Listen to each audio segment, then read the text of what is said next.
मेरा आँखा कति बेला रसाए मैले थाहै पाइनँ। सायद यो फिल्मले त्यस्तो गरी मेरो मन छोयो होला।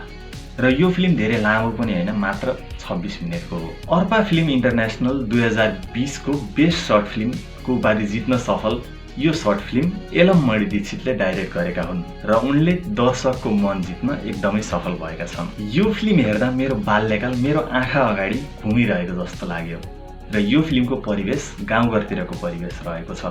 मलाई लागेको थिएन कि एउटा सर्ट फिल्मले यतिसम्म पनि मेरो मन दुखाउन सक्छ अथवा मेरो मन जित्न सक्छ भनेर। यसका डाइरेक्टर अथवा यसको निर्माता भनौँ, उनीहरूको काम एकदमै सराहनीय रहेको छ।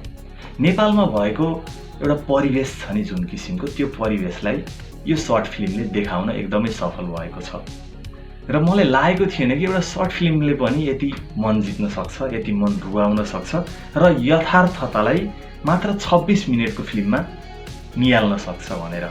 यो फिल्ममा गाउँघरतिरका सिनहरू, त्यहाँका खोलानाला, बालापनमा गरेका रमाइलोहरू, स्कुलतिर हामीहरू साथीहरूसँगै लडेको, खेलेको, ठाउँहरू घुम्न गएको, बाख्रा चराउन गएको, सबै कुरा यो फिल्मले मेरो आँखा अगाडि छर्लङ्ग पारिदियो र कति बेला मेरो आँखाबाट आँसु झरे भन्ने मैले थाहै पाएन।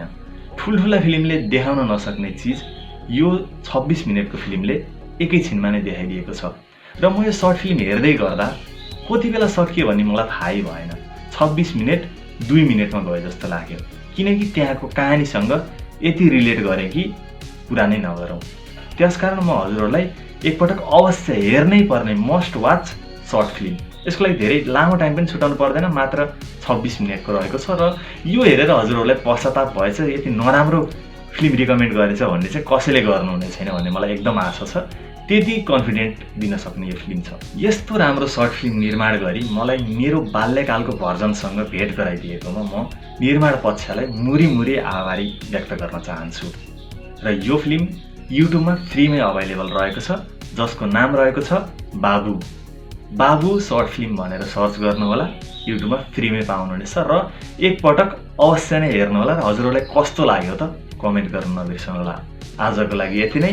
अर्को भिडियोमा म हेर्नै पर्ने सर्ट्स फिल्महरूको लिस्ट ल्याएर पनि आउनेछु।